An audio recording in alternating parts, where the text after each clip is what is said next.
When one considers League of Legends, most people think of the game where you fight against 9 people, 4 of which are your teammates. Or they think of the Netflix show Arcane, surprised at how a popular video game hated by its own players could result in one of the most acclaimed shows to exist. However, if you actually look into the story and lore of League of Legends, you will find a vibrant world filled with many interesting stories populated by many differing regions. Demacia, with its knights, valor, and genocidal tendencies. Targon, with its celestial creatures and religious warfare. Piltover and Zaun, twin cities, both alike in dignity, yet separated by a massive class disparity. And of all the regions in this world, none are as influential to the many narratives in League of Legends as Noxus, the expansionist empire that is a terror beyond its borders, yet oddly progressive within. Its impact on the world of Runeterra is felt by nearly every other region, but the history of Noxus is just as tumultuous as the stories of all the other regions it expands and attempts to influence. It is a tale of tyrants, betrayal, conspiracies, and most importantly, assimilation. Sisterhood of War is a 3-part story chronicling the journey of 5 Noxians in Ionia. Their company consists of 3 seasoned warriors, all veterans of the first Ionian campaign, a runesmith with a mysterious past and allegiance, and a blade squire, recently inducted into the citizenry and military of the expansionist empire. The mission is to hunt down the Noxian deserter, Riven, a playable champion in League of Legends. The story is my favorite of all of the League of Legends short stories,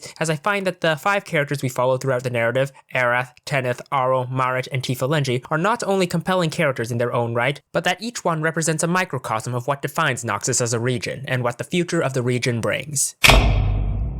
Noxus' origins begin with a coven of sorcerers, united by the whispers of a dead soul promising power should they bring him back. When the returned soul reformed his old empire, he is defeated not only by the united Noxite tribes, but also by the betrayal of the members within his own inner circle. Throughout its history, from reviving long-dead warriors to creating ferrokinetic super soldiers, Noxus consistently shows a desire to strengthen itself at any given opportunity, no matter the cost. Arrel, the first of our 5 characters, reflects this opportunistic outlook.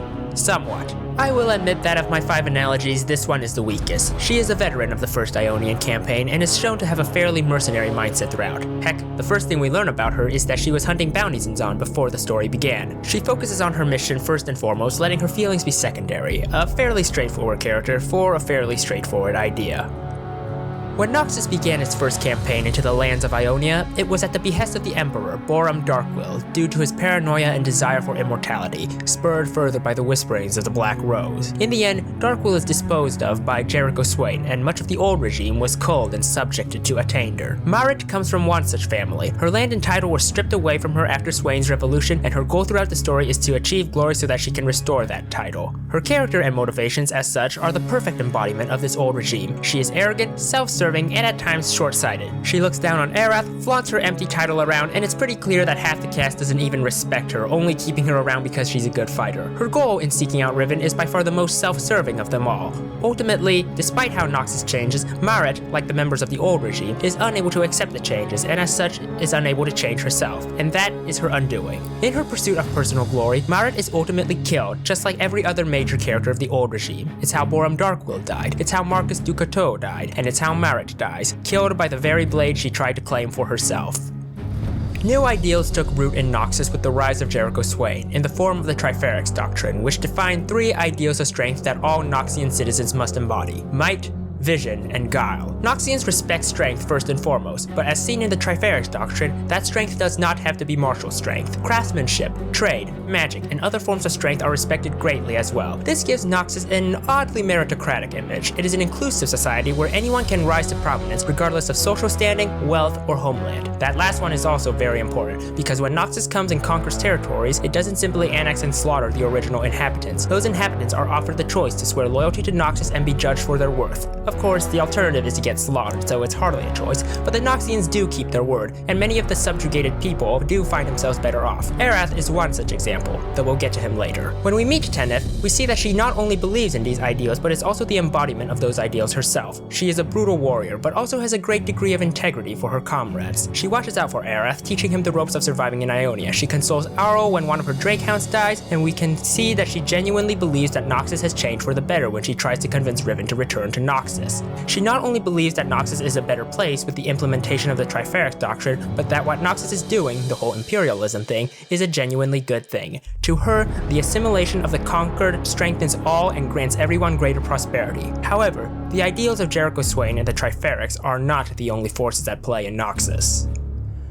For all of Noxus' history, the Black Rose has always been a part of the deeper fabric of Noxus. They have existed since the fall of Mordekaiser, and have been scheming and manipulating the path of Noxus from within the shadows to suit their ends. They were the ones that preyed on the paranoia of Noxus' previous emperor, Borum Darkwill, enticing him to launch a destructive campaign into Ionia. Tifalenji is the leader of the expedition to track down Riven. While the story doesn't outright state it, it is implied that she is an agent of the Black Rose, and her position in the story is meant to be a representation of the organization. She is the one that guides the other characters, yet she reveals very little of herself to others, keeping it a secret the true purpose of their mission until the end. When Arrel and Teneff protest against her orders, she threatens them into compliance. The only one who listens to her is Marit, who is lulled by Tifalenji's promises of forging her a rune blade of her own, just like how Darkwill was lulled by LeBlanc's whispers of immortality. However, while the Black Rose is indeed powerful, it is not omnipotent, and the cracks only show with the rise of Jericho Swain. Swain, like Teneff, is a believer in the new ideals of Noxus, given that he spelled them out, and unlike his predecessors, he does not care for himself, only for Noxus as a whole. To Swain, every action is for a higher cause, and that makes him less susceptible to the temptations of the Black Rose, and it is this belief in this higher order that ends up being Tifalenji's own undoing, as she is killed by... As stated before, when Noxus conquers a new land, the inhabitants are offered a choice of joining the Empire. If they do, then they are welcomed with open arms and are given the opportunity to prosper under the regime. Erath is an example of this, being born from a tribe of shepherds that are inducted into Noxus. Erath is very much the resident greenhorn, and as the story progresses, he slowly ingratiates himself with the other characters, understanding them more as well as how he views Noxus. Ultimately, Erath is confronted between three paths that he can choose. Each of these paths is representative of each of the microcosms discussed before. Marit's path of hatred and bloodshed representing the old regime of Noxus, Teneff's belief in a higher cause representing the ideals of the new Noxus, and Tifalenji's power representing the seduction of the Black Rose. In the end, Erath kills Tifalenji and makes his choice. He chooses loyalty to Noxus in the very end, becoming another believer in its ideals. Erath's character arc represents the assimilation of the new people into the Empire of Noxus, going from a mere rookie, ignorant of the world, to understanding more of the outside world, and in the end, Erath finds purpose in loyalty to Noxus. It's why out of all the other characters, the one Erath has the most amicable relationship with is Teneff. She's the least hostile one to him in the beginning, the one who talks to him and helps him out in the unfamiliar land, and the one who consoles him about his father's alleged betrayal.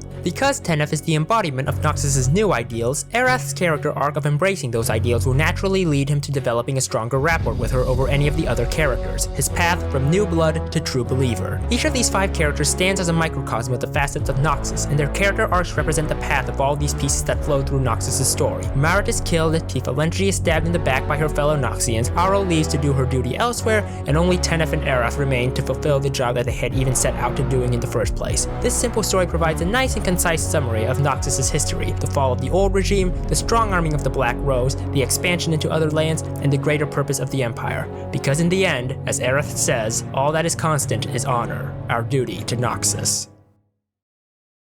Thank you so much for watching this video. I plan on making some other literary analysis videos, but they do take a long time, so be sure to like, comment, and subscribe. And thanks for watching. I'll see you next time.